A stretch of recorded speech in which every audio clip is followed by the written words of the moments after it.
Sí, ahí está.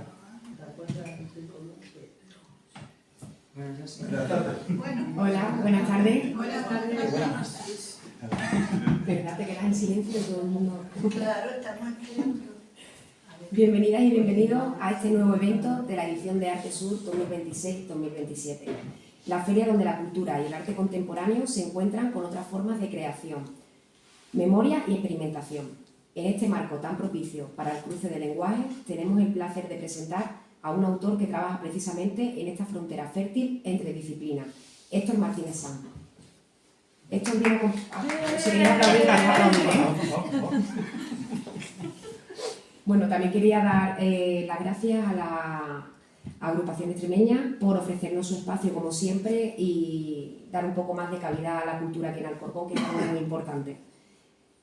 Bueno, volviendo un poquito también al tema, Héctor viene a compartir con nosotros El beso de la musa, un libro que rescata una faceta sorprendente y casi desconocida de Paul Cézanne, su voz poética de juventud.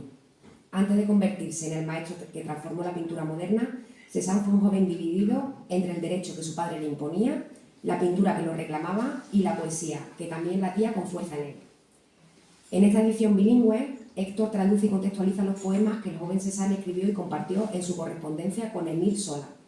Son versos donde se percibe la tensión entre vocaciones, la violencia de la duda, la influencia de los clásicos y el germen de una mirada estética que ya empezaba a definirse. El libro no solo ilumina al pintor desde el ángulo inesperado, sino que abre una reflexión sobre el origen de la vocación artística y sobre cómo se forma una sensibilidad creativa. Vamos a hacer una pequeña pausa. Que a lo mejor es una videollamada para el autor y...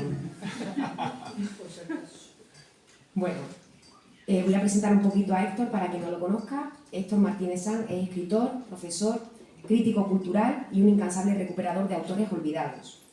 Su obra abarca el ensayo, la novela, el cuento y la poesía, con títulos recientes como Tópicos. Su trayectoria combina rigor, curiosidad y una voluntad constante de devolver vida a textos, voces y miradas que merecen ser revisitadas.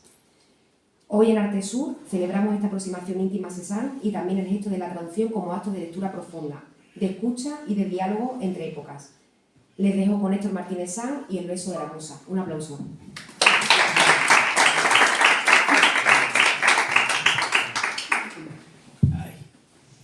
Me lo pongo más cerca.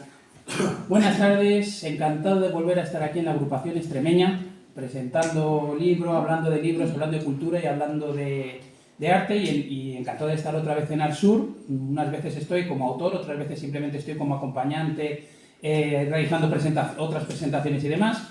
Agradecer, por tanto, a la organización Arte Sur, a Iván, a Carla, a Rocío, aquí sentada, que me ha presentado maravillosamente bien. No lo merezco, pero bueno, me sonrojo. Y gracias también a las autoridades del Ayuntamiento de Alcorcón por posibilitar, digámoslo así, este tipo de encuentros. Este año me propusieron venir y me dijeron ¿qué podríamos hacer? Y claro, como es Arte Sur, ¿no? Yo estoy más en las letras que en la pintura y en las artes, pero tenía esta obra por medio, ¿no? En la que traducía poemas de Paul Cézanne, que es algo que sorprende. Dije, oye, pues está bien esta mezcla, ¿no? Entre poesía y pintura, y además en el padre de la pintura moderna, ¿no? Del comienzos del siglo XX, me pareció una buena idea traerlo, ¿no?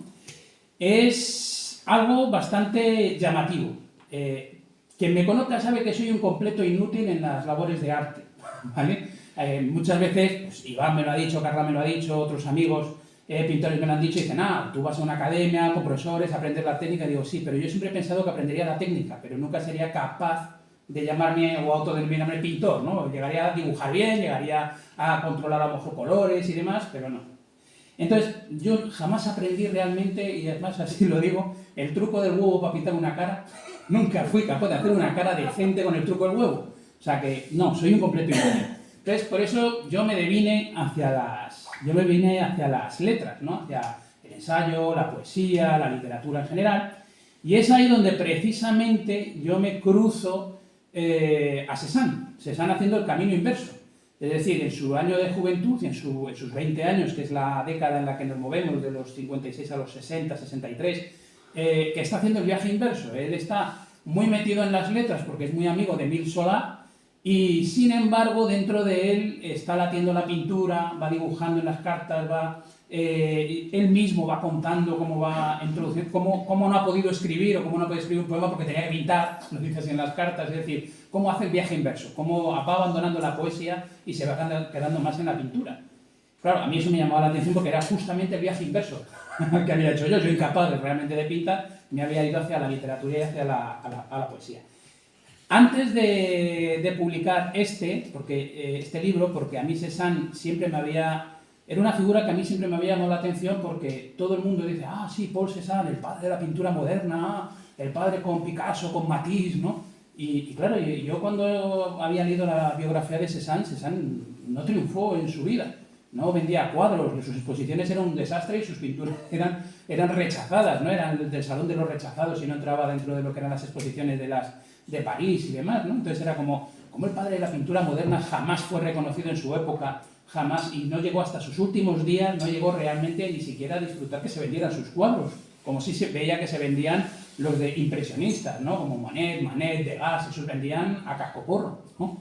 Y él, sin embargo, pues ahí, y sin embargo seguía tenaz, perseverante. Él seguía pintando, él seguía saliendo au plein air, como decía, a partir de estudiar con Pissarro, ¿no? Vamos a estudiar, pintar con Pissarro realmente, y él seguía tenaz, saliendo con su caballete, con toda su mochila, lo que podemos llamar mochila de aquella época, con todo, y a pintar y a seguir pintando y encabezonado en conseguir hacer lo que él consideraba que era pintar la realidad. Entonces, claro, es una figura fascinante, ¿no? Cómo alguien puede llegar a ser tan terco, ¿no? A pesar de que todo el mundo le está diciendo no vales o no sirves, él sin embargo dice no, sí sirvo, los que no servís sois vosotros, ¿no? Y este tipo de cosas son las que vemos en la correspondencia y las vemos precisamente en la poesía. Un año antes de este libro, yo había traducido un libro del crítico Gustave Coquiot, que tiene, galerista crítico de principios también del siglo XX, que tiene sobre Van Gogh, tiene sobre otras obras y tiene también una monografía sobre la vida y obra de Paul Cézanne. Y entonces, como me había llamado la atención, dije, mira, pues este texto que no estaba descatalogado, no estaba en español o algo así, dije, pues lo voy a intentar traducir, ¿no? A esto tengo que añadir siempre que yo no soy traductor profesional, ¿vale? Yo soy traductor amateur, yo soy simplemente traductor porque me interesa un texto, está en francés, no lo entiendo y lo poco que entiendo lo puedo traducir y lo otro poco lo traduzco con diccionario y con traductores automáticos. Y me voy manejando más o menos, traductores automáticos, cuidado, no las versiones de Google Translate y demás, sino los conversacionales, los tipo DeepL o demás, que eso sí te dan un contexto y sí que te saben trabajar el texto a través del contexto en el que está el mensaje. Y de ahí, no sé si fue ahí o en alguno de los artículos que consulté para traducir a Coquiot, que de repente me crucé que había un poema de Cézanne. Y dije, anda, digo, si Cézanne escribía poemas o escribía poesías, había unos versos o algo así. Y entonces me puse a buscar. ¿Y dónde me encontré los poemas? No había ninguna publicación, no había libros como tal de la poesía, estaban en la correspondencia. Estaba en la correspondencia que desde muy jovencito, cuando se va sola a París y abandona Aix-en-Provence, que es donde viven los dos, que son muy amigos ahí, es donde empieza la correspondencia, precisamente a finales de los años 50. Y es ahí donde aparecía la poesía de un Cézanne veinteañero, vamos a decirlo así, adolescente veinteañero, que para escribirle a Sola, pues le escribe en prosa, la carta normal, pero de vez en cuando empieza a meterle versos, y empieza a escribir versos. Y vas viendo a un Cézanne, que escribe versos, vamos a decirlo así, no demasiado malos, ¿no? Es decir, versos muy introducidos en la tradición francesa, el alejandrino pareado francés y cosas por el estilo, que son los que aparecen en este libro. Entonces, yo me puse a buscar, encontré todo esto y empecé a extraer los poemas de la correspondencia. Y cuando los empecé a unir, me empecé a dar cuenta que en esos poemas también estaba Cézanne contando su historia, su transición, digámoslo así, de la poesía y de la literatura, digámoslo así, a lo mejor como émulo de su querido Sola, y cómo estaba llegando hacia la pintura. De hecho, en muchos de los poemas aparece el tema de la pluma luchando contra el pincel y cosas por el estilo, o lo que he dicho antes, que decía que no le había podido escribir una carta porque estaba demasiado cansado por haber estado pintando y que entonces la pluma pues ya no le había quedado tiempo, ¿no? Ese conflicto entre la pluma y el pincel y la pluma, ¿no? Entonces, por ahí es por donde yo entré, y entonces saqué los poemas y me puse a traducir los poemas básicamente por ese interés que me daba, ¿no? Son versos en los que encontramos temas muy variados y muy sugerentes y muy llamativos, porque encontramos temas como, por ejemplo, pues la ausencia del amigo, obvio, ¿no? Tenemos que pensar que son poemas que no están escritos para ser publicados. Son poemas que están escritos en una correspondencia personal. Cézanne jamás pensó que un loco español se iba a dedicar a traducirlos al español, o que su correspondencia se iba a hacer pública y todo el mundo hoy día íbamos a conocerla. Él escribía la carta como lo hacíamos los viejales que no utilizamos, ¿no? WhatsApp y cosas por ese estilo, pues escribimos cartas y postales y no pensamos que esas cartas luego fuesen a publicarse. Y entonces estos poemas tenemos que pensar que son muy personales, es decir, que Cézanne está siendo muy sincero, que es algo que los poetas cuando van a publicar muchas veces tienen la sospecha de si está siendo sincero o si hay algo de pose, hay mucho de artificio, ¿no? En este caso no, tienes que pensar es Cézanne escribiéndole a un amigo en una carta personal. Con lo cual, lo que está escribiendo en ese poema es algo muy sincero y muy auténtico, ¿no? Entonces, vemos, por ejemplo, pues el aprecio que le tiene a Sola, la ausencia del amigo, y se lo dice, ¿no? Porque se ha ido a Aix-en-Provence y se ha ido a París, y entonces él le echa en falta sus paseos al Arc, ¿no? Al río, a bañarse en el río y cosas por el estilo. Tenemos, por ejemplo, muy vinculado la desesperación con su padre, que lo mencionabas, la desesperación con el padre que, a ver, yo esto lo he vivido. Yo en mi casa dije, voy a estudiar filosofía y aquello fue el apocalipsis, ¿no? Entonces imagínate llegar a tu casa y decir, me voy a dedicar a pintar en el siglo XIX. Pues el padre dice, no, tú vas a estudiar Derecho. Y entonces el conflicto que puede haber, la desesperación y la tensión que puede haber en la casa en estas situaciones, pues suele ser bastante gorda, ¿no? Y en el caso de Cézanne fue bastante, tuvo que ceder, y de hecho empezó a estudiar Derecho, pero aquello no le llevó a ningún lado, ¿no? También tenemos textos que son muy satíricos, muy burlescos, crea acertijos, juegos de palabras y acertijos, ¿no? O incluso tenemos textos que son muy eróticos, que esto entronca mucho con las lecturas que tenía Cézanne de la época. Tenía una predilección absoluta por Baudelaire, por ejemplo, y incluso se sabía poemas enteros de Baudelaire y los recitaba con mucho orgullo. Pero vamos, le gustan también muchísimo, por ejemplo, pues todo lo que son los románticos, Musset, ¿no? Todo lo que son los románticos franceses de la época los tiene muy leídos y le encantan, ¿no? Los tiene muy asociados. Hay una cosa que me llama mucho la atención, que no soy el primero que se fija en Cézanne desde las letras, ¿no? Cuando uno busca las relaciones entre literatura y arte en Cézanne, se encuentra con una gran cantidad de autores, de poetas, que se han dedicado, que han centrado su visión en la pintura de Cézanne.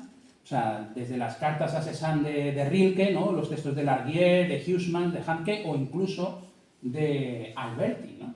Que tiene un texto que se llama A la pintura, que se publica a mediados de siglo, que son poemas que dedica a distintos poetas, a elementos como la paleta, el color y cosas por el estilo. Lo estoy buscando por aquí, a ver si lo encuentro. Aquí. Y hay uno que se lo dedica a Cézanne, Rafael Alberti, que dice a ver, me tengo que quitar las gafas, ya uno está mayor y de lejos y de cerca no es lo mismo. Dice lo de tenaz, penoso, lento, aprendí de pintor, aprendizaje en toda la extensión del sufrimiento, plantado humilde enfrente de un paisaje. La plástica diaria, muda vida, es una interminable, trabajosa mañana. Perdón. Una cosa cualquiera, definida, la manzana, el reloj, la damajuana. Oh combatiente, dulce, cruel, oh solitario, agresivo, prudente, Dios primario. Oh pobre, oh preso, para quien la pintura es una pura cárcel de un solo nombre. Ando mal con la garganta. La pintura, y lo pone en mayúscula, la solidez, el peso. Modulado, medido, que acompasa la nube, el árbol, masa, la dispuesta tonalidad graduada, yuxtapuesta, el sol, el denso exacto del mar, bloque compacto, la perseguida pincelada cortada, dirigida. Te conoce el azul, te reconoce el nuevo tema, la forma, el pleno goce de la forma, color pleno en esquema, muriente encadenado del cenital pincel, clavada espina, San Sebastián herido de los ojos, doblado mártir de la retina. Pintor, en tu verdad más verdadera, todo se determina por el cubo, el cilindro y por la esfera, que son las características principales de la pintura de Cézanne, precisamente, la introducción de la geometría. Entonces, esto se lo dedica Alberti a Cézanne, y tenemos textos de un montón de autores literarios precisamente dedicándoselo a Cézanne. Otra cosa curiosa es que decimos que Cézanne es el padre de la pintura moderna, pero sin embargo, es un autor que es muy devoto del clasicismo. Y también eso en las cartas y en los poemas lo podemos ver.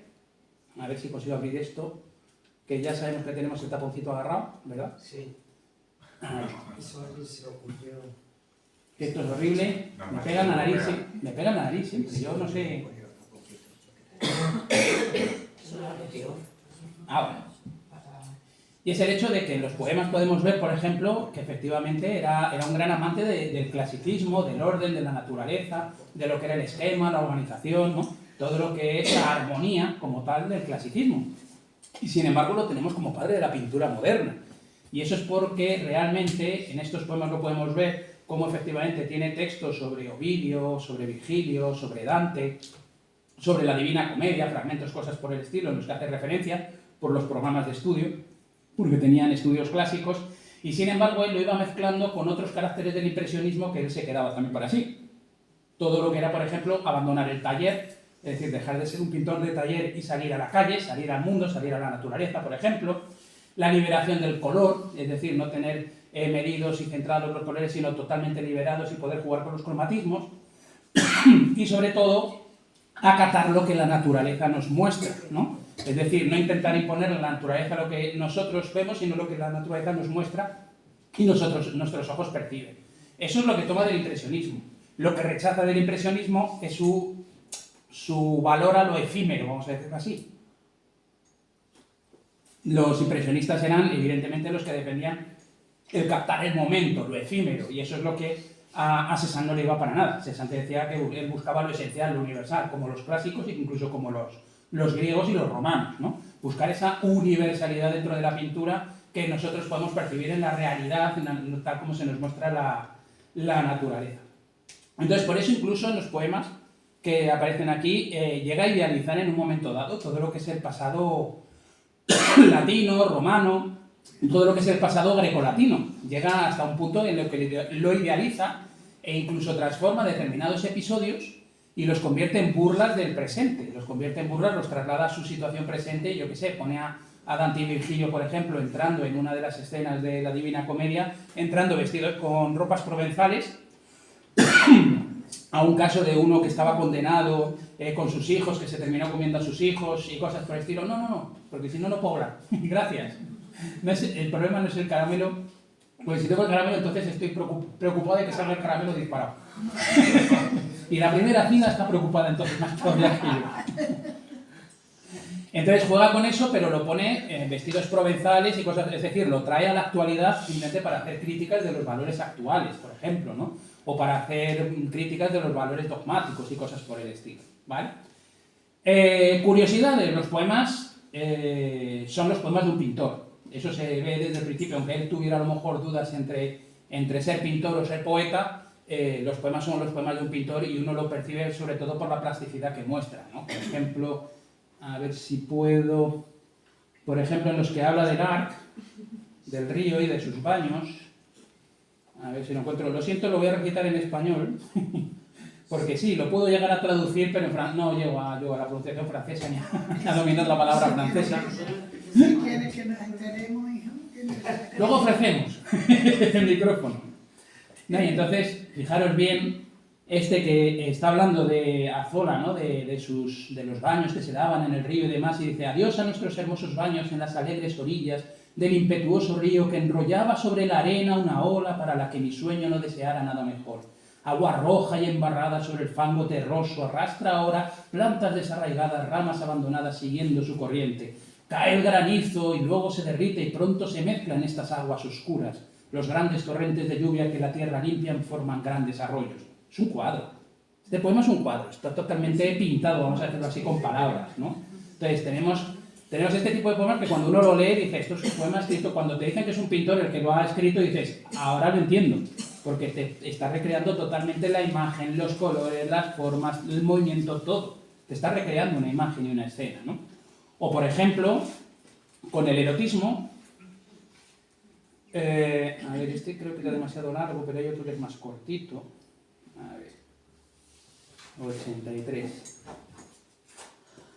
Este, también, que es ciertamente erótico, ¿no? Voy a recitar el que es más cortito, que le está hablando también a Zola, y nos dice esto de: querido, sabes o bien no sabes, que de tan súbito amor sentí la llama. Tú sabes de quién atesoro encantos, y es de una buena mujer. Y ahora empieza la descripción. Morena es su tez, grácil es su porte, muy lindo es su pie, tenía cierto fetiche con los pies. La piel de su fina mano blanca sin duda, y finalmente mi arrebato auguro al contemplar este divino talle, que son sus hermosos pechos de blando alabastro bien torneados por el amor. El viento levantando su vestido de gasa de magníficos colores deja que una pantorrilla redonda revele el encantador contorno y deja los puntos suspensivos. Pensemos que ha venido un viento que le ha levantado la falda, ha visto la pantorrilla, pero luego vienen puntos suspensivos. Es decir, ha visto algo más, que no nos lo dice, ¿no? Pero la imagen que nos ha creado de la muchacha en el viento y toda la descripción que nos ha hecho es un poema escrito por un pintor, realmente, ¿no? Entonces, ese punto erótico pues también lo presenta. Tenemos lo que mencionaba de la lucha entre el pincel y la pluma, por ejemplo, en este que tampoco es demasiado largo, que se dice: ardo en deseos de ir como un intrépido buceador a cruzar el líquido del Arc, y en su agua clara con mi red traidora atrapar los peces que me ofrezca el azar. Amén, amén, estos versos son estúpidos, carecen de gusto, son estúpidos y no valen nada. Adiós, Zola, adiós. Veo que después de mi pincel, mi pluma no puede decir nada bueno, y en vano hoy trataría de cantarte como ninfa del bosque. No me encuentro con una voz lo bastante bella, y las bellezas del campo agreste silban con mis canciones de forma muy modesta. En fin, acabo, porque solo estoy amontonando estupideces. Según miramos hacia los cielos, un montón de disparates se eleva con las estupideces. Aquí precisamente lo que está diciendo, dice: después de mi pincel, después de haber estado pintando, mi pluma, ni viene la musa, ni me viene nada, y estoy escribiendo estupideces una detrás de otra, ¿no? Y le dice: voy a dejarte de escribir porque voy a dejar de decir tonterías, realmente, ¿no? Entonces, ahí podemos ver, por ejemplo, la idea de que efectivamente ya hay una pluma y un pincel luchando dentro de lo que es Cézanne, ¿no? Curioso también, en el 103, en sus estudios de bachiller, que nos habla, el que es maestro de la pintura moderna y que introdujo los elementos, ¿no? Sobre todo la base de la geometría, lo que es en su pintura, sin embargo nos dice que la geometría le traía por la calle la amargura en los estudios, realmente, o sea, sufría muchísimo. En uno muy breve nos dice esto de... Están hablando de los estudios y de que están sufriendo y demás, entonces dice que tu frente bañada en sudor se vio envuelta por el vapor erudito, emanado incluso hacia mí por la horrible geometría. No me tomes a mal esta dura infamia. Sí, hablo así de la geometría. Es porque al estudiarla siento que todo mi cuerpo se derrite en agua bajo mis esfuerzos impotentes. O sea, precisamente el padre de la pintura moderna, que aplica la geometría como base a su arte, nos dice que la geometría le resulta horrible y que se siente impotente ante la geometría cuando la está estudiando. Luego vemos que no es así, luego vemos que efectivamente la llega a dominar en lo que es el arte, a lo mejor no desde el punto de vista matemático puro, pero lo que es la geometría para construir las formas y las figuras, termina dominándola, ¿no? Es decir, trasladar esa geometría al arte y no dejarlo en las puras matemáticas y en la abstracción de las matemáticas, por ejemplo, ¿no? Y hay también cosas curiosas, porque siempre se cuenta y siempre se ha contado una imagen de Cézanne, siempre que alguien habla de la biografía de Cézanne nos dicen que era un tipo muy terco, muy rudo, muy zafio, muy borde, podríamos decir, ¿no? Que siempre era arisco, que trataba muy mal a la gente. Y sin embargo, cuando lees estas cartas dices, pues no era así. Realmente no te imaginas ese tipo de persona, ¿no? Que era un misántropo, que deba al ser humano, y digo, sin embargo, lo que le declama a Zola de amor o a su hermana en un diciembre, en un año nuevo, que le escribe un poema, que ella llega a los 18 años y le escribe un poema muy sensual, que incluso pareciera de un amante, pero que la deja como una muchacha muy bella, por ejemplo, y dices, o sea, Zola no era para nada una persona, digámoslo así, tan arisca como nos la están pintando, ¿vale? Que no toleraba a lo mejor, que esto le pasa a mucha gente, entre ellos me cuento, que no toleraba mucho la estupidez, es probable.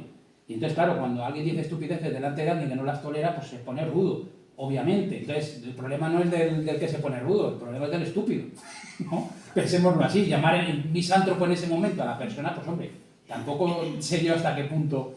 Entonces, sí que es cierto, sin embargo, que ese tesón que he dicho al principio, de que a pesar de que lo rechazaban, a pesar de que no no le cogían en exposiciones o le ninguneaban. Sin embargo, el tipo tenía una autopercepción de sí mismo, una percepción de sí mismo bastante alta. O sea, él se consideraba un verdadero genio. Él era de los que pensaba que efectivamente los demás están equivocados y yo no, ¿vale? Los demás son los que están atrasados y yo no. Y realmente lo pensaba y lo que encontramos en la correspondencia de los poemas.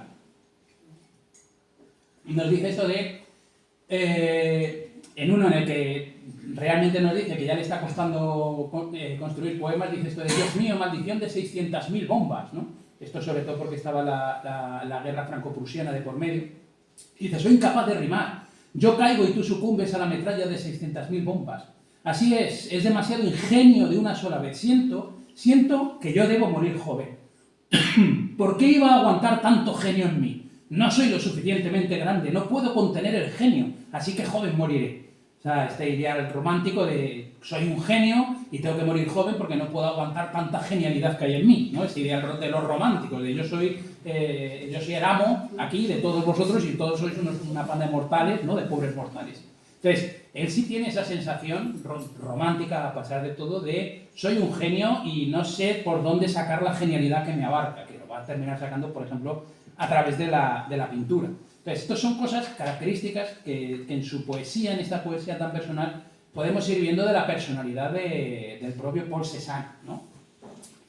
Luego ya, no sé cuánto tiempo teníamos, porque yo voy acelerado porque he llegado con el metro. ¿Sí? Sí. Bueno, muy brevemente, simplemente era hablar del detalle de la portada, que estáis viendo aquí, porque claro, el texto se llama, el libro, ¿no? de esta traducción, se titula El beso de la musa, ¿no? Y aparece un cuadro.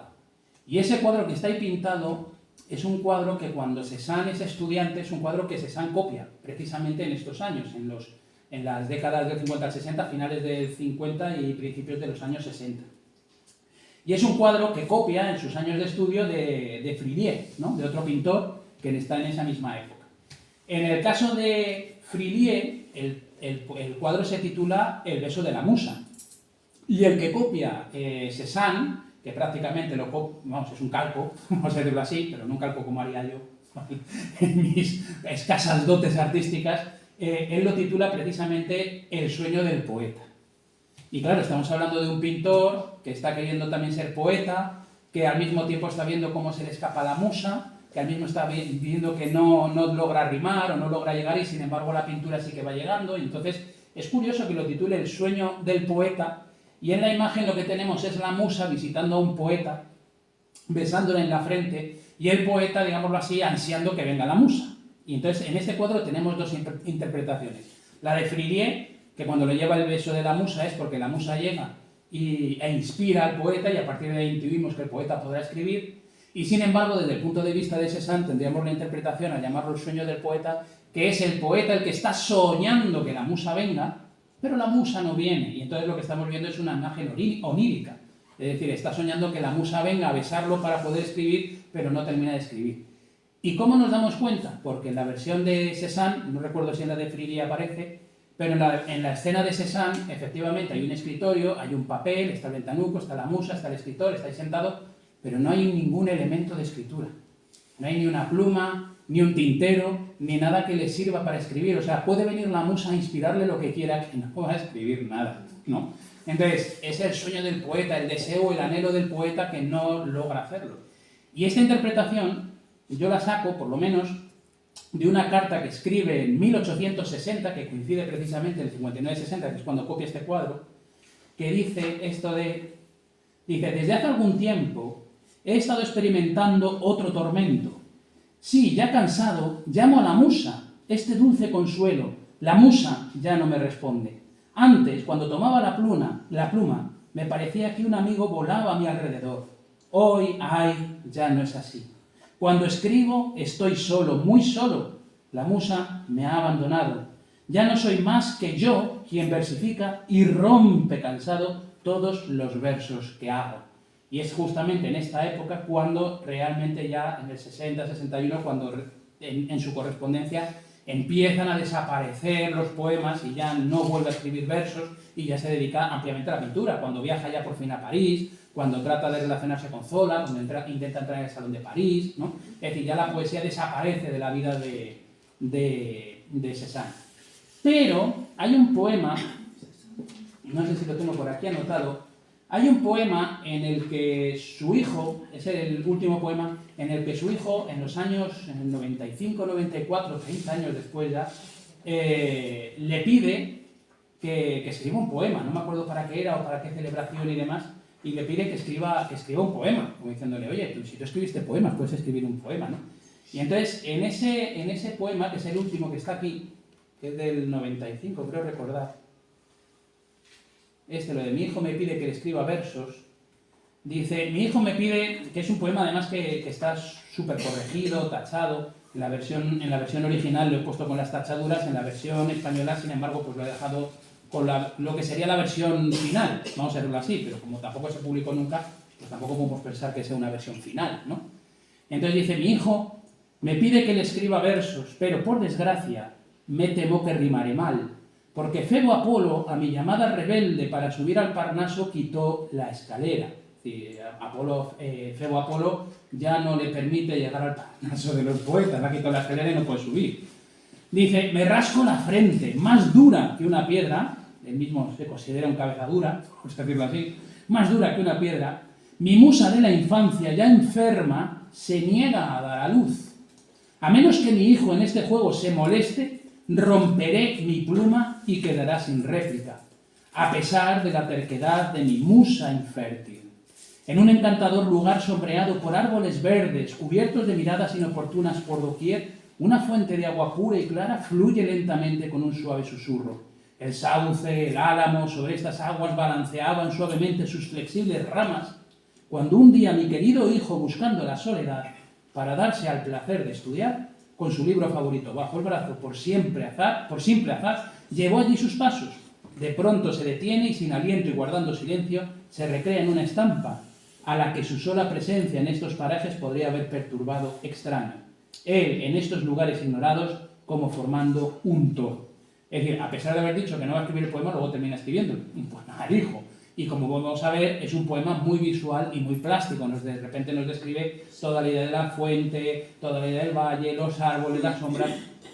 Y lo primero que nos dice es que él ya no es poeta. Es lo que nos está diciendo. Él hace tiempo que está fuera del Parnaso de los poetas y demás, ¿no? Entonces este poema es del 95, por ahí, ¿no? De la década ya de los 90, y hace mucho tiempo que él ha abandonado la poesía y se ha quedado con la pintura. Y apenas 10 años después fallece, o sea, a comienzos del siglo XX, en 1906, fallece y apenas puede disfrutar una exposición pictórica que tiene cierto triunfo, ¿no? Y con el galerista Ambroise Vollard, que es el que se propone, el que tiene, claro, es que Ambroise Vollard era el que tenía la mitad de los cuadros de Cézanne porque le pagaba con cuadros. Entonces tenía la mitad de los cuadros de Cézanne y dice, bueno, esto le tengo que dar salida por algún lado, ¿no? Aparte de que le diera algún valor. Y entonces, pues bueno, ese es el último poema que tiene escrito, digámoslo así, o por lo menos que yo he encontrado dentro de lo que es la correspondencia, dentro de lo que es la vida de Cézanne. Entonces, no sé, yo me imagino que puede interesar este tipo de edición, este tipo de publicación, que no haga falta compararte el libro de toda la correspondencia de Cézanne, que están ahí los poemas, están traducidos, o sea, no es que yo sea muy original traduciéndolos, la originalidad está en meramente poner los poemas, contextualizarlos con una introducción, para que no haga falta leerte toda la correspondencia y comprarte toda la correspondencia y hacerlo bilingüe para que uno tenga la versión francesa, sobre todo porque como yo no soy, digámoslo así, un gran traductor, pues oye, allí donde yo haya desbarrado, allí donde yo haya metido la pata, si alguien sabe francés, pues tiene el texto original. Lo puede subsanar, ¿no? Puede sobrevivir a mis errores o a mis erratas, ¿vale? Entonces, yo creo que puede interesar, es un libro que salió en 2021, este libro, no le ha ido mal y de hecho iba a contar una anécdota que seguramente a él le guste contarlo, y es que me sorprendió porque me contactó desde Alicante un estudiante que estaba haciendo un máster sobre edición y cosas por el estilo, pero que él también estaba muy implicado en esto de estudiar las relaciones o vinculaciones entre arte, literatura, había hecho una tesis sobre Van Gogh, ¿no? La literatura y demás, y la relación con la literatura, y entonces se encontró con mi libro, con este libro, bueno, mío, de Cézanne realmente, editado por mí, y entonces me llamó la atención y me pidió si se lo podía hacer llegar, si se lo podía enviar para leerlo y tal, que me lo pagaba, y le dije, no, a ver, no me lo vas a pagar, esto lo hago muy a menudo, cuando es para estudios académicos, para tesis y demás, digo, no hace falta que me lo pague, yo te lo mando y ya está. A mí me sale, digamos así, a precio de autor, con lo cual no me cuesta nada, y es en Alicante, o sea que el gasto de envío tampoco era nada, yo te lo hago ya. Y entonces él luego pues, sacó no este libro, porque no es un libro, aunque lo veáis en formato libro, es un artefacto, podríamos decir, que es con lo que presentó él su TFM, su tesis fin de máster, ¿no? Él es Pablo Maroto Ripoll. Y la presentó así, la presentó en formato libro, aunque le pusieron problemas, porque la tiene que presentar que si en Canutillo, que si en DIN A4 y demás, y eso sí lo hizo, pero también le regaló a los del tribunal un ejemplar así, precisamente como él decía, porque se trataba de mostrar lo que habían aprendido en el máster. En el máster era sobre todo de edición, maquetación y cosas por el estilo, y le pareció bien presentarlo. Y el caso es que luego me lo quiso regalar a mí, y me lo quiso regalar a mí precisamente porque utiliza traducciones mías de los poemas, y porque contextualiza parte de lo que es las relaciones entre literatura y arte y demás, ¿no? Entonces, pues, me gusta haber hecho esto, aunque llegue a 10 ventas, 20 ventas o lo que sea, que de repente me llegue un mail de alguien y esto salga también adelante gracias a que yo hice esto. Entonces, pues bueno, si a alguien le interesa más, pues ahora vamos a sortear los ejemplares que tenemos aquí para todos vosotros y que lo podáis disfrutar también. ¿Vale? Pues muchas gracias por la atención.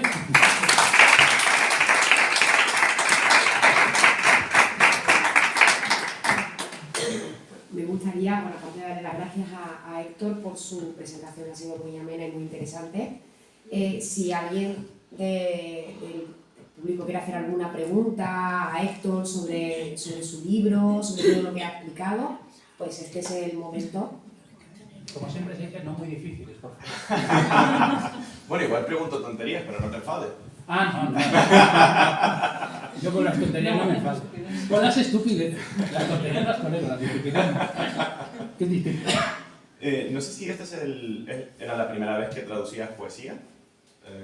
De poesía sí. De hecho, soy muy renuente a traducir poesía. Vale, te iba a preguntar por eso. ¿Cómo fue tu experiencia con esta traducción en comparación a otras traducciones que has hecho de prosa? Porque entiendo que se pierde más. Al final, no es solo el mensaje, sino también es muy importante la forma. Y más todavía cuando el autor se esfuerza o se esmera en construir formas métricas existentes en francés que en español se van a perder, rimas que se van a perder, juegos de palabras, por ejemplo, hay varios poemas en los que juega con la palabra, por ejemplo con su apellido, ¿no? Con Cézanne, que en francés le hacían la broma o la gracia porque se podía dividir en Cézanne, ¿no? Que era como 10 burros o algo así. An también se puede entender como ano, y entonces juega en otro poema con que alguien está defecando, ¿no? Un amigo suyo que se llama Bidet, curiosamente, habla del ano, que es el burro, entonces se puede entender como que está montando en burro, pues está defecando en un váter, ¿no? Entonces, ese tipo de juegos de palabras o lo explicas o no hay manera de mantenerlo en castellano, realmente. Entonces, se pierde mucho, por eso soy muy reacio a la traducción en poesía, aunque hay grandes logros, notorios logros, y muchos poetas, pues a ver, no los conoceríamos si no los hubieran traducido como tal, pero sí es verdad que es el género más peor, digámoslo así, para la traducción, el que más sufre, porque te quedas así con el mensaje, con la palabra, pero te pierdes todo lo demás. Te pierdes toda la retórica, todos los juegos de palabras, todo lo que, si hay métrica, si hay rima, si hay la cadencia, lo pierdes, porque el que lo compuso en un determinado idioma. Hay que pensar, y esto es algo que siempre he defendido, que la poesía es algo oral, que la poesía se compone o se escribe para que suene. Es decir, es como componer para un instrumento musical. De hecho, la poesía es música como tal, por eso está sujeta a ritmo, está sujeto a acento, está sujeto a compás, ¿no? Y de hecho, la letra en las canciones, la letra es un poema que está metido dentro de una estructura musical. Entonces, claro, cuando uno lo compone en español, o cuando uno lo compone en francés, o cuando uno lo compone en italiano, o en alemán, o en rumano, o incluso en japonés, si nos ponemos, lo está componiendo en una lengua que tiene unos acentos, unos golpes, ¿no? Unas cadencias, y entonces muchas veces resulta muy difícil, incluso en las propias lenguas romances, llevar esas cadencias de uno a otro, ¿vale? Es como intentar llevar algo que se ha compuesto en piano a guitarra, yo qué sé, es decir, son instrumentos distintos, suenan distintos. Lo puedes hacer, pero se puede desvirtuar, puede sonar mejor, puede sonar peor. Tagore, por ejemplo, estaba encantado de las traducciones que le hacía Zenobia Camprubí, la esposa de Juan Ramón, y apoyada por la lírica de Juan Ramón Jiménez, y estaba encantado de las traducciones y decía que sonaba muy bien en español gracias a Juan Ramón y a Zenobia, ¿no? Entonces, ahí ya entra la suspicacia y la subjetividad de cada uno. Pero sí es verdad que yo considero que si se va a leer, por eso lo hago bilingüe, si se va a leer y alguien puede leer en francés, pues que mire la página de la izquierda, antes que la página de la derecha. Mira, tenemos otra pregunta allí, al fondo.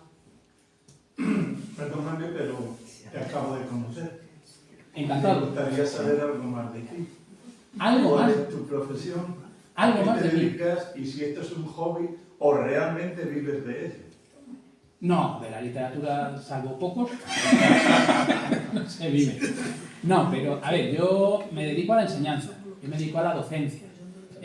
Hasta 2014 estuve siendo profesor de secundaria en un centro privado, luego pasaron una serie de cosas que terminaron en tribunales, no vamos a hacer mella, y entonces entré seguí en el mundo de la docencia, pero pasé al mundo de la docencia de opositores también a la enseñanza, de maestros, a secundaria y demás. Y entonces es donde estoy ahora mismo, llevo como 10 o 12 años enseñando a opositores, sobre todo lo de los maestros en las áreas de lengua castellana y literatura, y en secundaria doy apoyos en filosofía, precisamente para esos futuros maestros, esos futuros profesores, digámoslo así, pues que tengan el apoyo de otros que conocemos, digámoslo así, la materia. Sobre todo esto es importante en los maestros, porque los maestros, que son los que enseñan hasta sexto de primaria, en sus carreras, y ellos mismos me lo dicen, les enseñan mucha pedagogía, mucha metodología, pero nunca les refrescan los contenidos de lengua castellana y literatura.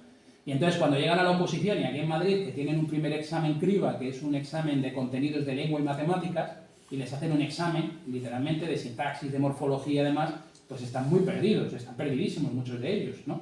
Y entonces mis clases consisten en eso, precisamente, en reforzarles y en recordarles su niño interior, el niño que estaba en las aulas, porque esto ya lo habían estudiado, ¿no? Y entonces a eso es a lo que me dedico. Claro, lo de lengua y literatura viene, por un lado, mi profesión, digámoslo así, pero es que también viene de cuando yo era escolar.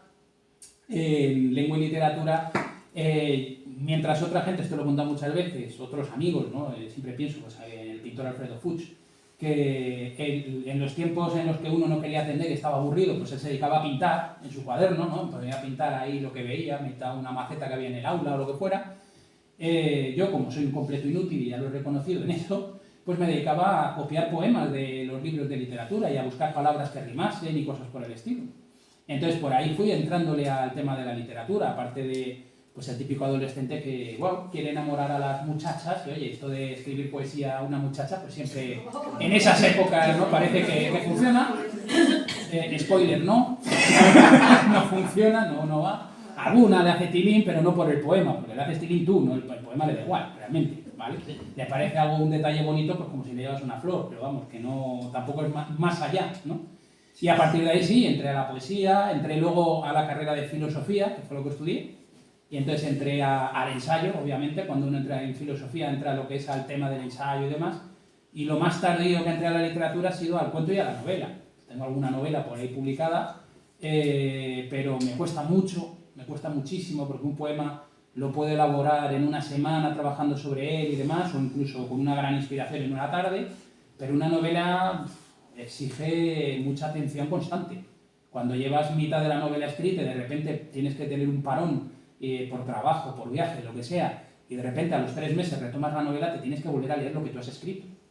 Y lo que haces es empezar a corregir lo que tú has escrito, con lo cual te metes en un círculo vicioso en el que no avanzas, y al final la novela se convierte en interminable, ¿no? Vamos a hacerlo así. Entonces es horrible. Entonces por eso realmente de novelas pues tengo, 3 creo, algo así. Eso sí, novelitas cortas, cuentos, eso sí, eso más o menos pues sí se puede elaborar con un poco de tiempo, digámoslo así, pero no, la novela es lo que más me gusta. Y lo que jamás he escrito es teatro.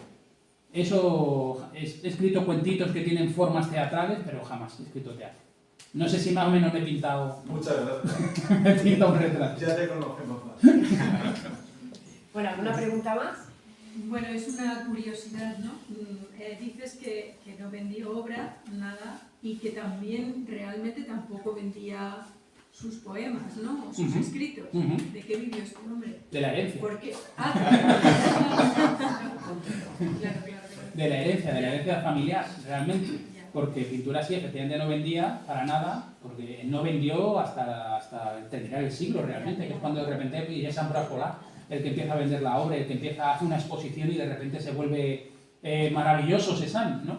Pero vive de la herencia realmente. O sea, ese es su sustento, digámoslo así, y lo que le sostenía, claro, obviamente, ponte en la situación del padre, pues el padre diciendo, oye, que te estoy pagando todo, haz el favor de estudiar Derecho. Esto lo hemos vivido todos en nuestras casas, ¿no? Sobre todo los que nos hemos dedicado a literatura, arte, filosofía, cosas por el estilo. Pues claro, los padres te dicen, oye, que te estoy sustentando aquí y yo no veo que vayas a poder hacerte un sustento de lo que estás haciendo, ¿no? Realmente. Y mira, Cézanne sí podría haberlo hecho, solo que era la época equivocada. Digámoslo así, se adelantó, porque luego sus cuadros están de entre los más vendidos y por millones. O sea, si el padre estuviera vivo ahora mismo... Ha sido siempre conocido como pintor, ¿no? Y luego los poemas no, los poemas nunca los publicó, de hecho es que los escribía en la correspondencia personal, era como muy privado, digámoslo así, jamás pensó en escribir para publicar como tal, digámoslo así, pero era la herencia, sobre todo. ¿Alguna pregunta más? Bueno, pues yo sí te voy a hacer un par de preguntas, ¿vale? Uy, esto ya sube. Sube el nivel. No sé si quieres el micrófono o... No, se me escucha bien, ¿no? Sí. Para no andar ahí moviendo el micrófono. Sí me gustaría saber qué has descubierto de este joven Cézanne mientras traducía sus poemas, cómo él estaba un poco no dividido entre diferentes disciplinas y lo que has podido un poco deducir o descubrir mientras elaborabas estas traducciones. No, me cruzo un ventañero muy normal, vamos a decirlo así, un ventañero muy adolescente, muy joven, muy dedicado y mezclado con el espíritu romántico francés, muy volcado hacia el placer. De hecho también tiene, no lo he querido leer porque si no esto se hacía infernal, pero muy volcado hacia el placer, cantándole al vino y cosas por el estilo, todo el erotismo, siempre como muy, diríamos, muy desfasado, ¿no? Vamos a decirlo así, muy yéndose a la juerga, ¿no? De hecho siempre me encanta el vino. Vale. Entonces te cruzas, claro, cuando... Esto me pasa con Cézanne y me pasa con los autores de literatura, que cuando tú los estudias, ¿no? Académicamente te los enseñan como grandes padres, ¿no? De la literatura, de la pintura y demás, y tú piensas, ostras, de esta gente debía ser genios, que se encerraban, que estudiaban... Y luego te cruzas con que eran los más pendencieros, que eran los más borrachos, si no drogatas, vamos a decirlo así, porque los surrealistas, madre mía, y los románticos y demás también. Es decir, te cruzas que eran los que estarían sentados en el aula en la última fila, o los que irían en la última fila del autobús en las excursiones, ¿no? Y dices, estos son los señores que yo estoy estudiando.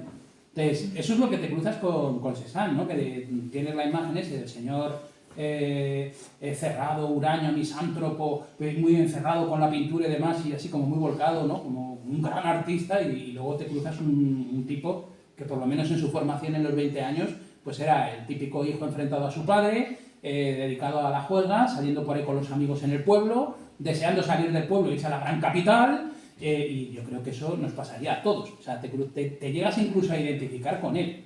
Es decir, llegas a humanizarlo y decir, es que yo en su situación me habría pasado exactamente igual, porque eso es lo normal en un veinteañero, que quiere, yo qué sé, llegar con el arte y salir del pueblo, porque ahí en Provence es un pueblecito, y llegar a la capital y poder triunfar y impactar a todo el mundo con su obra, todos lo pensamos así. Yo también pensaba, mira, voy a escribir un libro de poemas y todo el mundo va a decir que soy un genio y me voy a convertir en el gran poeta, ¿no? De finales de... Eso lo pensaba cuando en los años 90. El gran poeta de finales del siglo XX. Pues aquí estamos y no. Por lo menos el viaje a la capital no lo tuve que hacer. Ya está. ¿Quién, yo? No, él. ¿Cézanne? Sí, lo que era en la época, sí. Lo que era en la época, sí, eran bastante juerguistas, vamos a decirlo así, ¿no? Entonces, no sé, te cruzas eso, en un Cézanne muy humano, muy normal, frente a la imagen que siempre te representa, ¿no? Por lo menos en esos 20 años. Claro que es una imagen que la gente cuando lo conoce como pintor tampoco se esperaría que eso estuviera detrás de lo que se conoce universalmente, ¿no? De Cézanne. Saberlo. Y una última pregunta. No menos difícil que la anterior. No menos, vale. No. Te hago una pregunta un poco más subjetiva. ¿Cómo crees que puede influir tu traducción y tu obra en un lector contemporáneo? En un lector... Ah, bueno, por eso traía este, ¿no? Esto es una influencia en alguien contemporáneo que jamás se pensó que pudiera encontrar relación entre Cézanne y la poesía, por ejemplo, ¿no? Estos son las reacciones que a mí me gusta de repente encontrarme que se producen. En este caso, si algún lector contemporáneo que le guste el arte, por ejemplo, jamás hubiera sabido que Cézanne había escrito poesía o tenía versos y demás, y de repente encuentra el origen de esa pintura y puede rastrear el origen de esa pintura en estos poemas y encontrar que la poesía es lo que le abrió las puertas en realidad hacia la pintura, donde realmente se terminó dando cuenta que tenía que pintar y no escribir, yo creo que es un dato fundamental para conocer la figura de lo que es el pintor, de cómo pasa de la letra a la pintura. De hecho, hay una imagen que a mí me gusta decir mucho y es que siempre he dicho que la pintura y la poesía o la literatura en general en realidad es lo mismo, porque las letras no son más que garabatos encima de un papel, ¿no? Entonces son dibujos, al fin y al cabo, es iconografía, realmente. Hay alfabetos muy distintos, venimos de la escritura cuneiforme y cosas por el estilo, y todo eso no era más que hacer garabatos sobre una tablilla de arcilla, por ejemplo, ¿no? Y en la pintura, en realidad, a través del color, a través del dibujo, si es que se dibuja, a través de... es como hacer, me perdonen los pintores, decir garabatos, ¿no? En el lienzo, en el papel, es decir, son maneras de pintar. Lo que pasa es que, y son dos lenguajes distintos, pero estamos pintando sobre una misma superficie, vamos a decirlo así, o utilizando tinta, Entonces, lo veo como muy sugerente la idea de esa idea de lo del pintura poiesis, ¿no? O sea, lo de la poesía y la pintura. Ese salto que hay entre las dos artes, y me gusta acercarlas porque no veo yo que estén tan alejadas como mucha gente llega a pensar. Entonces, este tipo de libros a lo mejor puede ayudar a verlo así, a ver cómo efectivamente en estos poemas se ve a un pintor, estás viendo a un pintor y estás viendo al pintor darse cuenta de que es pintor, escribiendo versos, porque en realidad en los poemas es lo que ocurre. Muy bien. ¿He aprobado? No es tan difícil. ¿He aprobado, profe? Has aprobado. No, yo, por ejemplo, lo que decías de fusionar la pintura con la palabra, por ejemplo, en la Alhambra de Granada, ya que los musulmanes no representaban figuras humanas, simplemente vegetales, los frisos de la Alhambra son poemas, y eso es la parte, digamos, artística, ornamental, y no a través de ningún tipo de dibujo o figura, sino a través de la propia caligrafía, que era artística, y ahí estaba la poesía metida. O sea, tú lees poemas en las fachadas. Sí, y me voy a aprovechar de tu intervención, Carla, y voy a mencionar que, por ejemplo, otro ejemplo es, participamos los dos juntos en una exposición en la que ella hacía una ilustración de una figura mitológica y yo escribí un relato, y a mí jamás se me hubiera ocurrido, pero ella sí lo hizo la ilustración y puso el relato escrito, digámoslo así, pero garabateando, con letra así muy fina, muy elegante, muy tal, que parece más dibujo que texto, pero está escrito. El cuento, que es un cuento muy breve, está escrito justo al pie de la ilustración y forma parte de la ilustración lo que es el texto que yo escribí. Entonces ahí también se fusionan y el trazo, digámoslo así, es elegante, parece más pintura, parece más dibujo, parece más fondo, digámoslo así, pero es el cuento que yo escribí y se puede leer perfectamente en la obra. Entonces, va por ahí.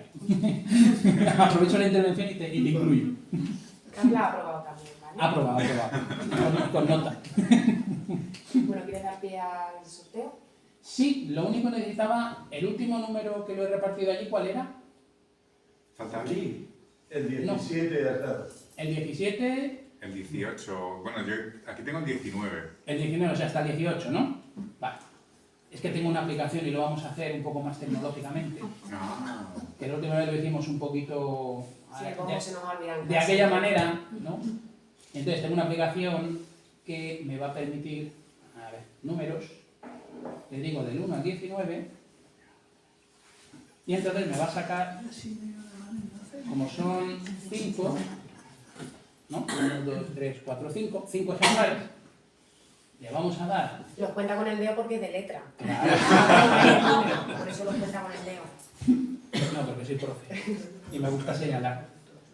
Y entonces, eso sí, la mano inocente vas a ser tú, yo me voy a tocar, espérate, la publicidad. Ahí, en donde pone sortear, tú le tienes que dar. Y entonces ahora los va a empezar a sacar. Nos podemos saltar la animación si quieres, porque se tira media hora. Y entonces vamos a cantar el primero, que es El 12. ¿Quién tiene el 12? número 12. Pues por aquí. Si no puede, pues le ayudamos. Sí, o se lo aceptamos, si no. No, para que saque Iván una foto. Ah, Yo claro. creo que sí, ¿no? Mejor, le sacamos aquí la foto. Hazte la tuya, mi Bueno, cantando. ¿Te gusta lo que Claro, hacemos? me encanta.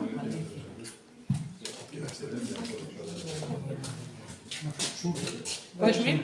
¿O le cuesta la escalera? No, me quedo. Vale, pues entonces vamos Sí, sí, sí. a ayudar. Nos ponemos así para la foto y el libro es suyo. Agárrelo que ya es suyo.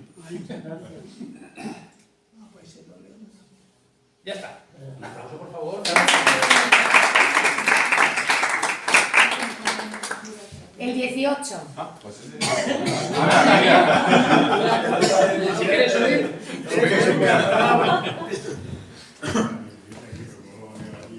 Ay, Dios mío. Los últimos eran los primeros, dicen, ¿no? Me podéis sacar la otra, así que. Muchas gracias, Héctor.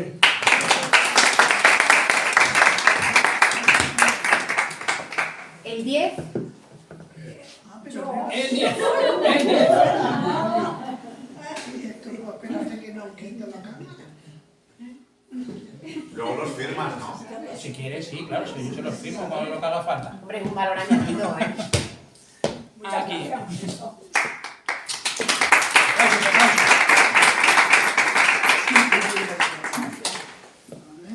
Nos quedan dos, ¿no? El 16. El 16. 1, 6, 16.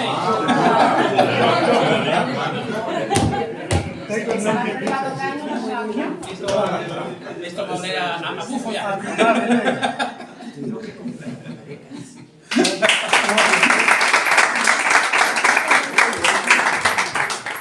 Y el último.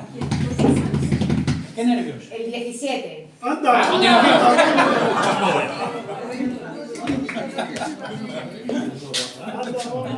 Lo haga seguido.